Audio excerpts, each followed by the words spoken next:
अस्सलाम वालेकुम नाजरीन, क्रिकेट की ताज़ा तरीन अपडेट हासिल करने के लिए मेरे चैनल को सब्सक्राइब कर लें। पैंथर्स ने मार्क होर को शिकस्त देकर चैंपियंस वनडे कप का टाइटल अपने नाम कर लिया। फैसलाबाद मोहम्मद हसनैन और अरफात मिन्हास ने 3-3 विकेटें हासिल की, जबकि अब्दुल वाहिद बंगलजई ने 41 रन की इनिंग्स खेलकर पैंथर को मार्क होर को कुचलने और चैंपियंस वनडे कप का टाइटल जीतने में मदद की। 123 रन के मामूली हदफ के ताक़ुब में पैंथर के कप्तान शादाब खान ने 18वें ओवर की आखिरी गेंद पर शाहनवाज दानी को छक्का लगाकर फतह पर मोहर साबित की।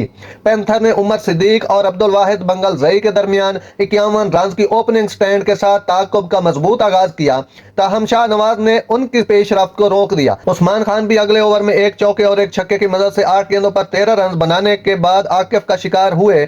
बंगलदेई ने पैंथर को शिकार में रखने के लिए 41 रन की ठोस इनिंग्स खेली, इससे पहले कि मोहम्मद इमरान ने उन्हें और हैदर अली को एक ही ओवर में आउट किया। ताहम पैंथर ने आराम से 18 ओवर में मजमूई स्कोर का ताकुब किया, जिसमें रिजवान महमूद ने नाकाबिले शिकस्त 16 रन बनाए, जबकि शादाब खान ने 9 गेंदों पर 14 रन बनाए। नाजरीन, ऐसी बर वक्त खबरें सुनने के लिए मेरे चैनल को सब्सक्राइब कर लें। अल्लाह हाफिज।